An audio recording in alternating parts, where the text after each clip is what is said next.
Bonjour, chers responsables de centre de formation professionnelle. Je me nomme Idriss Assinaré. J'interviens en excellence opérationnelle. Je suis donc consultant en excellence opérationnelle euh, dans l'amélioration des processus en termes qualité et une bonne optimisation de la gestion du quotidien dans les entreprises.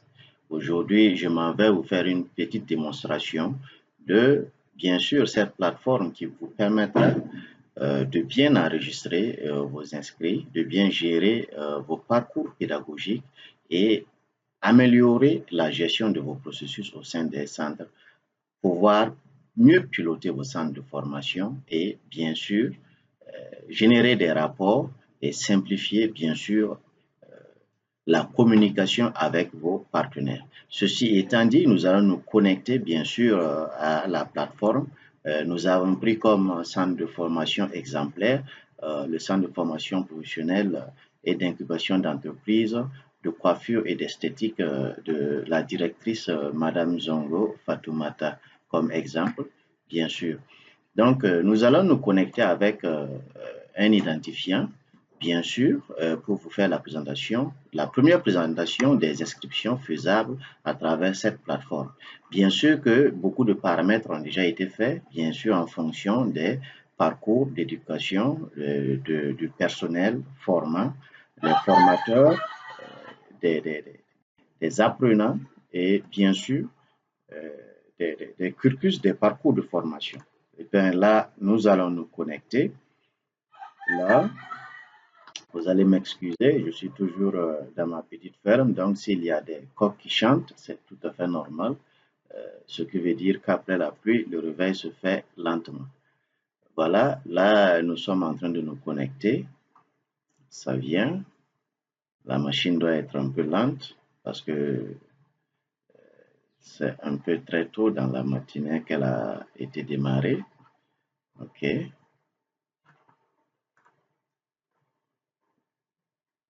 Donc là, OK, à travers bien sûr la plateforme dont on vous a parlé, vous avez là votre tableau de bord disponible où vous avez votre vue globale, ainsi vos projets. Comme je le disais, il y a des paramètres qui ont été déjà faits en fonction bien sûr d'un cursus de formation professionnelle et de formateurs et de personnel administratif. Voilà les factures impayées qui sont là, votre tableau de bord, puisque cette plateforme vous permet de gérer les inscriptions, la comptabilité, les ressources humaines, les factures, les projets, la gestion des commandes et une panoplie de processus disponibles, utilisés par vos centres et disponibles bien sûr sur la plateforme. Donc, nous allons à Adira. Une personne qui veut s'inscrire, par exemple, nous allons à Adira d'une session de formation, pas une session de formation, mais d'un parcours de formation, par exemple en BQP, en CQP ou en toute certification dont le centre dispose. Nous allons à Nouvel adhérent pour bien sûr inscrire la personne. Comme je l'ai dit, vous allez voir qu'il y a des paramètres qui ont été déjà faits. Donc, si vous décidez à installer cette plateforme chez vous, nous allons paramétrer ça en fonction, bien sûr, de votre autorisation de former, les filières, les parcours disponibles dans votre centre de formation. Donc, là, un type d'adhérent, voilà, type d'adhérent, il s'adhère où? En agroalimentaire, en coiffure, en esthétique, en couture, en teinture ou en e-commerce. Nous allons par exemple prendre l'esthétique. C'est nature de l'adhérent, c'est une personne physique, non une personne morale. Une personne morale, ça peut être une entreprise. Dans ce cas, il faut noter le nom de la société avant de continuer. Titre et civilité. On va choisir par exemple monsieur Tout, excusez-moi là, monsieur Tout Benoît, monsieur Tout Benoît. Son genre, c'est un homme. Bien sûr, on renseigne, par exemple, son email, s'il y en a. On va prendre tout, @gmail.com, tout court.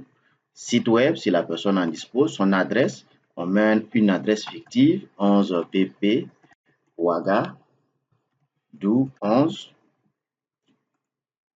Par exemple, un code postal, on met 11, ville Ouagadougou.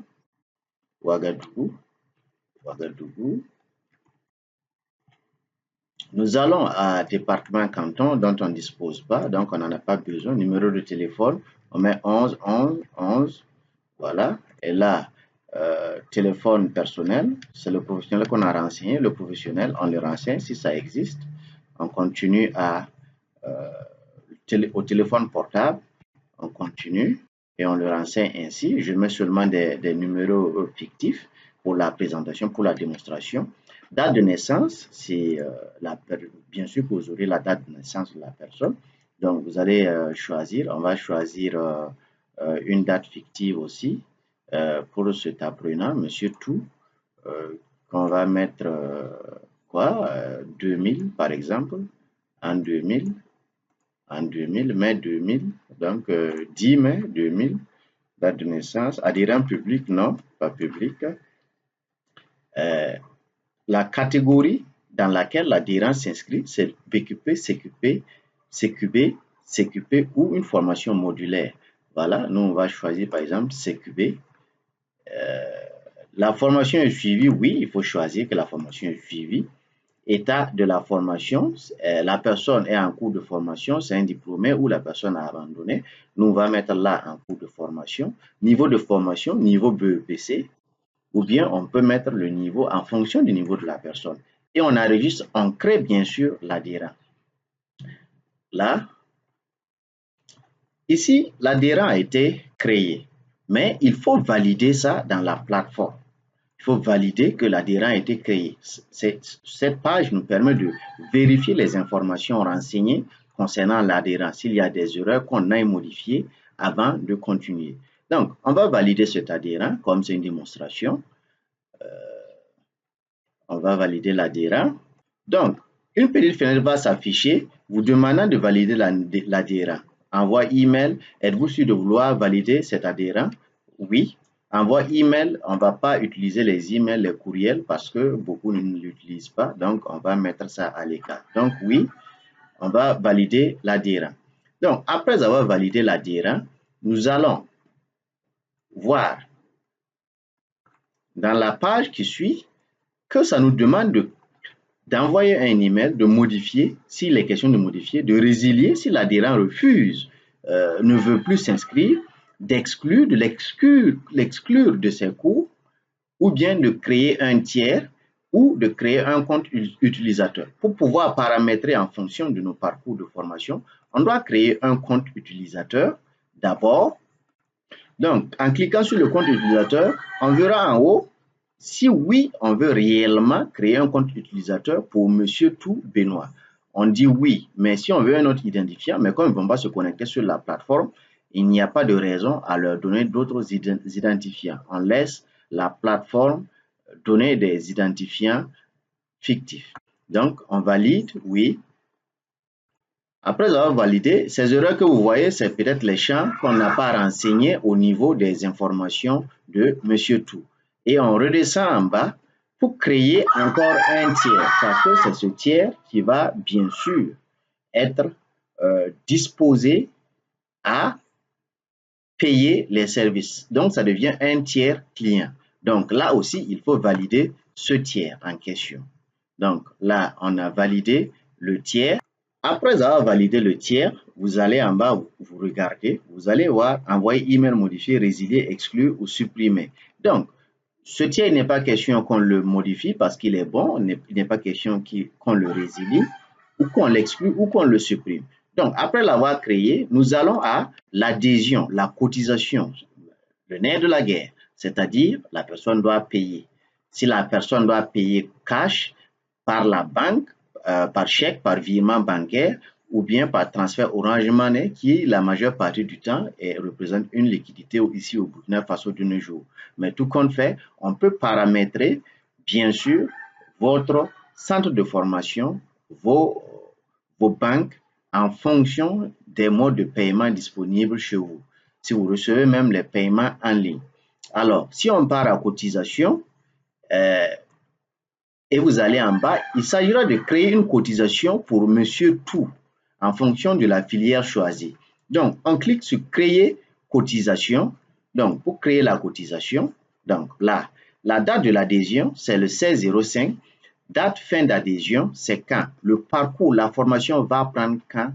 Fin à quel moment? Si par exemple, on est actuellement le 16 mai, donc le 16 juin, 1 mois, le 16 juillet, 2 mois, le 16 août, 3 mois. Si on prend par exemple 3 mois, donc c'est le 16 août, on va choisir le 16 août comme étant la date de fin de l'adhésion de cet apprenant. Donc, la date de fin de l'apprenant, le montant de la formation, ça fait 100 000 francs. Le libéré adhésion ou cotisation 2025. Donc, action complémentaire à l'enregistrement. On ne peut pas choisir aucun, on peut choisir aucun si la personne ne s'est pas engagée à faire un versement. Mais tout compte fait, on peut toujours aller choisir créer une facture sans paiement. Voilà, on crée la facture sans paiement avec 0 paiement, bien sûr, même si la personne ne va pas avancer. Donc, créer une écriture directe sur le compte bancaire ou la caisse, ce qui veut dire que la personne paye directement cette liquidité. Mais l'idéal serait de créer une facture sans paiement pour suivre, bien sûr, pour que la comptabilité puisse suivre les transactions à travers les inscriptions. Donc, créer une facture avec paiement sur compte bancaire ou caisse. Voilà, là, on va choisir et il serait question d'un rapprochement futur. Donc, là, on va choisir créer facture sans paiement. Donc, là, on va créer la cotisation. Donc, après avoir créé la cotisation, voilà, cela va nous montrer que la cotisation a été créée. Et là, on va voir que M. Benoît Tout, lien vers le tiers, M. Benoît Tout, qui est un tiers, un client, a une facture. Donc là, on peut ouvrir la facture de monsieur, la facture de M. Benoît. On peut aller aussi là au niveau de facture, mais c'est toujours intéressant de suivre la page du profil de l'adhérent. Donc, on va voir que la personne, la facture est là, dénommée facture standard ou invoice en anglais couramment, c'est une facture à payer. Donc, vous voyez, là, ça c'est la facture de Monsieur Tout. Là, c'est marqué impayé, pas encore transféré en comptabilité. OK? Donc, là, on met quoi? Déjà réglé, hors avoir et à compte, c'est 0. La facture, c'est 100 000. Reste à payer, c'est toujours 100 000. D'accord, on va prendre un exemple. Là, vous descendez carrément en bas de la page, vous allez voir saisir règlement. Saisir le règlement. On va saisir le règlement que l'apprenant va faire ou courant le jour. Si par exemple, c'est le même jour, l'adhérent paie un montant, on choisit le 16 aujourd'hui. Le mot de règlement, si c'est en espèces, on va choisir espèces ici. Le compte relié à ce règlement, c'est la caisse, puisque c'est la liquidité, les espèces. On renseigne toutes les informations nécessaires, même s'il est question de mettre des commentaires. On ajoute un commentaire. OK. Réglera 30% aujourd'hui et le reste dans 30 jours. Donc, ce qui veut dire que c'est un paiement échelonné en deux tranches. Donc, 30% de 100 000 font 30 000. Donc, la personne, vous allez en bas de la page, vous allez voir que là, montant restant à percevoir, montant du règlement. Donc, le montant de son règlement, on va le mettre ici, ça fait 30 000. 30 000 et on clique sur payer. Voilà, la personne a payé, bien sûr.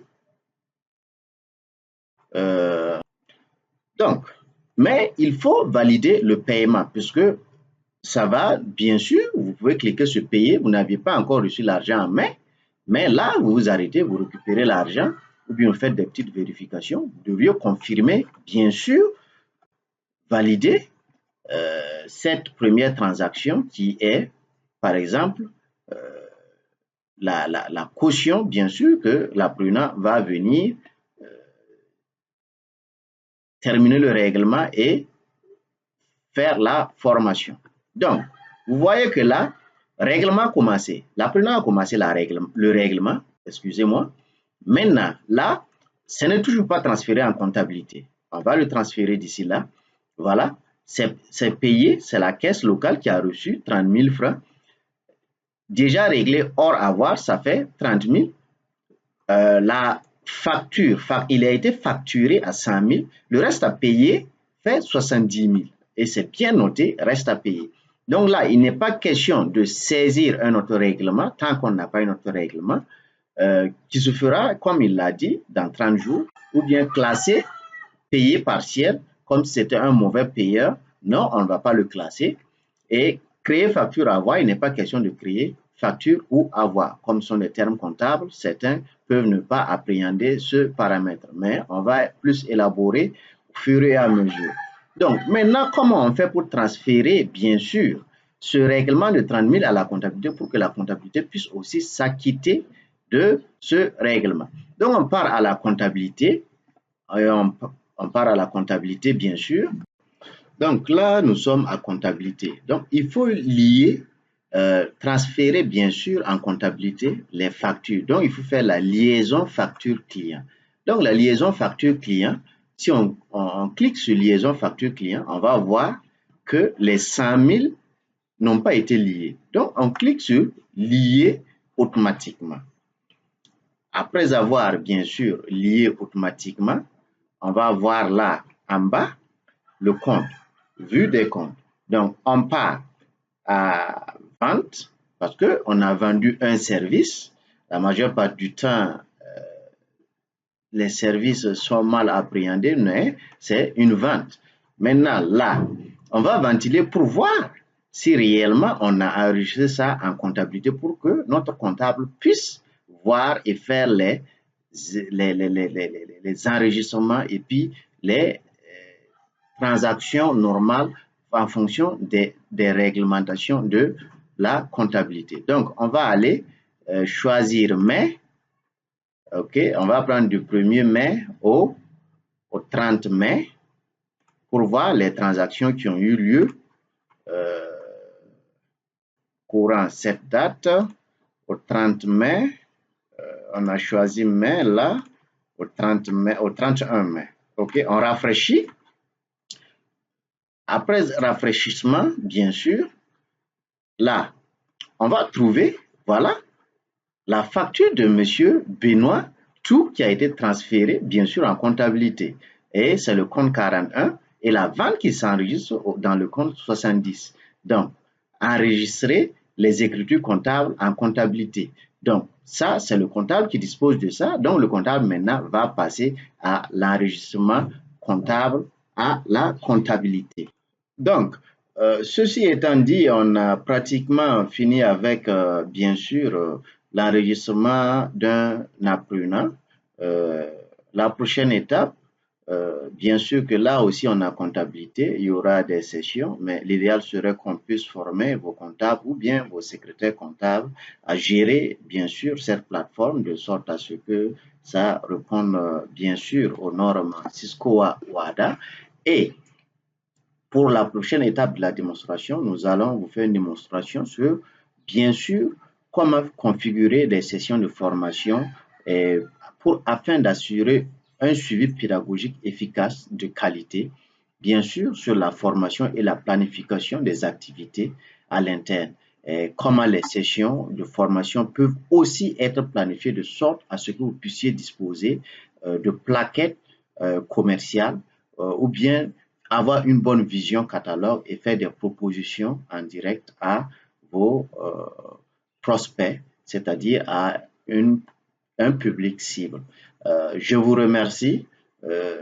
Sachez que la mise en place de cette plateforme, ça dispose de beaucoup de modules qui vous permettront bien sûr de disposer à moins en un clic de beaucoup d'informations concernant votre centre, de mieux vous présenter devant vos partenaires, d'être plus crédible et nous l'avions paramétré, nous l'avions bien sûr séquencé en trois, c'est-à-dire une version basique, une version avancée et une autre version plus avancée où vous avez accès à la plateforme à partir de votre téléphone portable à travers une connexion VPN vous permettant alors d'accéder à votre plateforme, d'enregistrer tout ce qu'il faut, de mettre ça à la disposition de vos partenaires à n'importe quel moment, bien sûr. Pour la connexion VPN, il vous faut disposer d'une connexion permanente dans votre centre de formation. Nous vous remercions et à la prochaine pour la présentation de la configuration